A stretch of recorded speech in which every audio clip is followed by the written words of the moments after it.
നമസ്കാരം. ഇന്ന് നമ്മൾ വളരെ സിമ്പിൾ ആയിട്ടുള്ള ഒരു ലഞ്ച് മെനു ആണ് കേട്ടോ കാണിക്കുന്നത്. അപ്പോൾ കടുമാങ്ങയുടെ ഒരു കഷ്ണെങ്കിലും ഇല്ലാതെ നമ്മുടെ ലഞ്ച് മെനു എന്തായാലും കംപ്ലീറ്റ് ആവില്ല. ഇത് ഏത് റൈസ് ആണെന്ന് ചിലർ ചോദിക്കാറുണ്ട്. ഇത് പൊന്നി റൈസ് ആണ്. തഞ്ചാവൂർ പൊന്നി ചിലപ്പോൾ ഉണ്ടാവാറുണ്ട്. ഇത് നോർമൽ പൊന്നിയാണ്. കൂട്ടാനായിട്ട് എടുത്തിരിക്കുന്നത് കുമ്പളങ്ങ കൊണ്ടുള്ള ഒരു കൂട്ടാണ്. കണ്ടോ, കുമ്പളങ്ങയുടെ കഷ്ണവും കടലപ്പരിപ്പും അവിടെ ഇവിടെ കാണാൻ വേണ്ടിയിട്ട് പറ്റും. പിന്നെ ഒരു മസാലകളൊന്നും അധികം ഇല്ലാത്ത വഴുതനങ്ങ ഫ്രൈ ഉണ്ട്. ഇത് പുളിയില്ലാത്ത കൂട്ടാനാണ് ഈ കൂട്ട് മൊളോഷ്യം എന്നൊക്കെ പറയണത്. അതിന്റെ കൂടെ എന്തായാലും പുളിയുള്ള ഒരു സൈഡ് തന്നെയായിരിക്കും എപ്പോഴും നന്നായിരിക്കുക. ഇത് വളരെ സിമ്പിൾ ആയിട്ടുള്ള ഒരു പച്ചടിയാണ് കേട്ടോ. ഈ പച്ചടിക്ക് ഒരു സ്പെഷ്യാലിറ്റി ഉണ്ട്. അത് അധികം ആരും കേട്ടിട്ടില്ലാത്തതായിരിക്കാം. കണ്ടു നോക്കുമ്പോൾ അറിയാൻ പറ്റും. അപ്പൊ ആദ്യം നമ്മൾ കൂട്ടാൻ വെക്കാൻ വേണ്ടിയിട്ട്, അതായത് കുമ്പളങ്ങയുടെ കൂട്ട് വെക്കാൻ വേണ്ടിയിട്ട് 4 ടേബിൾ സ്പൂണോളം തൂരപ്പരിപ്പ്, അത് മഞ്ഞപ്പൊടി മാത്രം ചേർത്ത് ഉപ്പ് ചേർക്കാതെ കുറച്ച് വെള്ളമൊഴിച്ച് വേവിച്ചെടുക്കുകയാണ് ചെയ്യണത്. അപ്പൊ ഈ കൂട്ടാന് പരിപ്പും അധികമാവരുത്, നാളികേരവും അധികം ആവരുത്. അപ്പൊ പരിപ്പ് നമ്മളിപ്പോ എത്ര അളവിലാണോ എടുക്കുന്നത് അതേ അളവിൽ തന്നെ വേണം തേങ്ങ ചിരകിയത് എടുക്കാൻ. 4 ടേബിൾ സ്പൂൺ പരിപ്പ് വേവിക്കാൻ വെച്ചിട്ടുണ്ട്. അതേ 4 ടേബിൾ സ്പൂൺ അളവിൽ തന്നെ തേങ്ങ, അതിന്റെ കൂടെ എരിവിന് വേണ്ടിയിട്ട് ഒരു 3-4 വറ്റൽമുളക്, പിന്നെ കൂടെ ഒരു 2 നുള്ള് അല്ലെങ്കിൽ ഒരു 1/4 ടീസ്പൂണോളം ജീരകവും കൂടി ചേർത്ത് വെള്ളം ഒഴിച്ചിട്ട് നല്ല മിനിമിനാന്ന് അരച്ച് നമുക്ക് മാറ്റി വെക്കാം. ഉഴുന്ന് കാണുമ്പോൾ ഇത് കൂട്ടാനിലേക്കാന്ന് വിചാരിക്കരുത് കേട്ടോ, അത് അവിടെ ഇരിക്കട്ടെ. ഇനി നമുക്ക് പച്ചടി ഉണ്ടാക്കാൻ വേണ്ടിയിട്ട് തുടങ്ങാം. ഉഴുന്ന് പച്ചടി പ്രോട്ടീൻ റിച്ച് ആയിട്ടുള്ള ഒരു പച്ചടിയാണ്. അതാണ് ഞാൻ നേരത്തെ പറഞ്ഞ സ്പെഷ്യാലിറ്റി. ഇതിൽ തേങ്ങയുടെ ആവശ്യമില്ല, തേങ്ങ ഇല്ലാത്ത പച്ചടിയാണ്. ഉഴുന്ന് ഒക്കെ പൊടിച്ച് ചേർക്കണോണ്ട് നല്ലോണം കൊഴുപ്പുണ്ടാവും. അപ്പൊ ഡ്രൈ റോസ്റ്റ് ആണ് ചെയ്യണത്. 2 ടേബിൾ സ്പൂൺ ഉഴുന്ന് നമ്മൾ വറുത്ത് മാറ്റി വെച്ചു. എരിവിന് വേണ്ടിയിട്ട് ഒരു 3 വറ്റൽമുളകും, അതിന്റെ കൂടെ 2 നുള്ള് ജീരകവും ഇതുപോലെ തന്നെ എണ്ണ ഒഴിക്കാതെ ഡ്രൈ റോസ്റ്റ് ചെയ്ത് വറുത്ത് നമുക്ക് മാറ്റി വെച്ചു. ഇനി മിക്സിയുടെ ചെറിയ ജാറിൽ നമുക്കൊന്ന് പൊടിച്ചെടുക്കണം. പക്ഷെ കൂട്ടാന് വേണ്ടിയിട്ട് അരച്ചതിരിക്കുകയാണ് ജാറിലേക്ക്. അതുകൊണ്ട് ഇപ്പൊ തൽക്കാലം ഇത് ഇവിടെ ഇരിക്കട്ടെ. നമുക്ക് മിക്സിയുടെ ജാർ ഒഴിവാകുമ്പോൾ അതിൽ പൊടിച്ചെടുക്കാം. വഴുതനങ്ങ ഫ്രൈ ആക്കാൻ വേണ്ടിയിട്ട് നീളത്തിലും വട്ടത്തിലും ഉള്ള വഴുതനങ്ങയൊക്കെ മിക്സ് ആയിട്ടിരിക്കണം. എന്താ വെച്ചാൽ തൊടിയിൽ നിന്ന് കിട്ടിയ വഴുതനങ്ങയാണ്, അതുകൊണ്ടാണ് കേട്ടോ. ഉപ്പ് പുരട്ടിയിട്ടാണ് ഞാൻ ആദ്യം വെക്കണത്.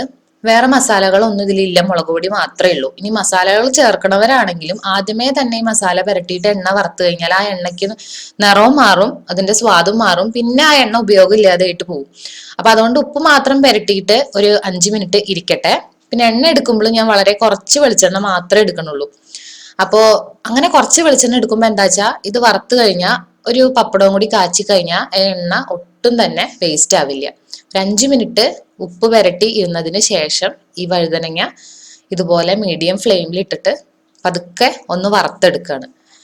വറുത്ത് മാറ്റിയിട്ട് ആ ചൂടോടുകൂടി തന്നെ ഒരു ടീസ്പൂണോളം മുളക് പൊടി ചേർക്കുന്നുണ്ട്. ആ ചൂടിൽ തന്നെ ചേർത്താൽ നമുക്ക് മുളക് പൊടിയുടെ പച്ചവാസന ഒന്നും വരില്ല കേട്ടോ, ചൂടാറിയിട്ട് ചേർക്കരുത്.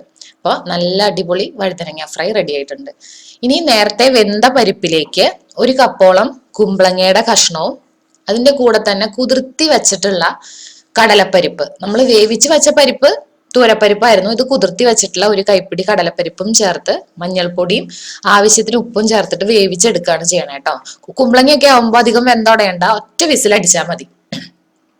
ഇനി വെന്ത കഷ്ണങ്ങളിലേക്ക് അരച്ചു വെച്ചതും കൂടി ചേർക്കുക. എന്നിട്ട് ആവശ്യത്തിന് വെള്ളം ഒഴിച്ചു കൊടുക്കുക. അപ്പൊ ഇതാണ് സിമ്പിൾ ആയിട്ടുള്ള ഒരു കുമ്പളങ്ങ കൂട്ടെന്ന് പറയുന്നത്. വറുത്തിടുകയും കൂടി വേണം. അപ്പൊ ഇത് മൊളോഷ്യ അല്ലേ എന്ന് സംശയിക്കുന്നവരോട് ഇപ്പൊ തന്നെ പറയാം, മൊളോഷ്യത്തിന് നമ്മൾ സാധാരണ നാളികേരം അരച്ച് ചേർക്കാറുമില്ല, വറുത്തിടാറുമില്ല. ഇത് കുമ്പളങ്ങ കൂട്ട് തന്നെയാണ്. നല്ലോണം ഒന്ന് തിളച്ച് ഓഫാക്കി പിന്നെ വറുത്തിടാൻ വേണ്ടി നമ്മൾ എടുക്കണം എന്താ വെച്ചാൽ കുറച്ച് വെളിച്ചെണ്ണയിൽ ഒരു 2 തണ്ട് കറിവേപ്പില, ഒരു 1/2 ടീസ്പൂൺ കടുക്, 2 വറ്റൽമുളകും കൂടി വറുത്തിട്ട് കഴിഞ്ഞാൽ കൂട്ട് റെഡി ആയിട്ടുണ്ട്. കടലപ്പരിപ്പ് ഇടയ്ക്കിടയ്ക്ക് കടിക്കാൻ കിട്ടുകയും ചെയ്യും. ഇനി നമുക്ക് പച്ചടിക്ക് വരാം. ഉഴുന്ന് പൊടിച്ച് വെച്ചിട്ടുണ്ടല്ലോ, അത് കുറച്ച് തൈര് ഒഴിച്ച് മിക്സിയിൽ ഞാനൊന്ന് കറക്കി എടുക്കുന്നുണ്ട്. അങ്ങനെ ചെയ്യണമെന്ന് ഒരു നിർബന്ധമില്ല കേട്ടോ, നേരിട്ട് തൈരിലേക്ക് ഈ പൊടി കലക്കിയാലും മതി. കട്ടുടഞ്ഞ് കിട്ടാൻ വേണ്ടിയിട്ട് അങ്ങനെ ചെയ്തു എന്നേ ഉള്ളൂ. 1-1.5 കപ്പോളം അധികം പുളിയില്ലാത്ത തൈരിലേക്ക് ആവശ്യത്തിന് ഉപ്പും പിന്നെ നമ്മൾ നേരത്തെ കലക്കി വെച്ചിട്ടുള്ള പൊടിയും കൂടി ചേർത്ത് നല്ലോണം ഒന്ന് മിക്സ് ചെയ്യുക. അപ്പോൾ നല്ല പ്രോട്ടീനാണ് ഉഴുന്ന്, അതുകൊണ്ടാണ് ഞാൻ പറയുന്നത് ഉഴുന്ന് പച്ചടി വളരെ ഗുണമുള്ളതാണ്. എല്ലാത്തിന്റെ കൂടെയും പെയർ ചെയ്യാൻ പറ്റിയ ഒരു ഡിഷും കൂടിയിട്ടാണ്. ഇതിലേക്ക് കൂട്ടാനിലേക്ക് വറുത്തിട്ട് അതേ വറവ് തന്നെയാണ്. കുറച്ച് വെളിച്ചെണ്ണയിൽ വറ്റൽമുളക്, കടുക്, കറിവേപ്പില വറുത്തിടുക.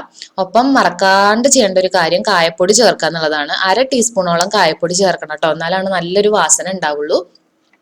അപ്പോൾ ഇത്രയേ ഉള്ളൂ, തേങ്ങ അരയ്ക്കാത്ത സിമ്പിൾ ആയിട്ടുള്ള ഒരു പച്ചടി. പിന്നത്തെ ഒരു ലഞ്ച് കോംബോ എല്ലാവരും ട്രൈ ചെയ്ത് നോക്കണം. കായത്തിന്റെ വാസന കുറച്ച് കുറവുള്ളതുകൊണ്ടാണ് അവസാനം കുറച്ചും കൂടി ചേർത്ത് കൊടുക്കുന്നത്. അപ്പോൾ ഉണ്ടാക്കി നോക്കുക, അഭിപ്രായങ്ങൾ കമന്റ്സിൽ അറിയിക്കുക. പുതിയ വിഭവങ്ങളുമായിട്ട് വീണ്ടും കാണാം.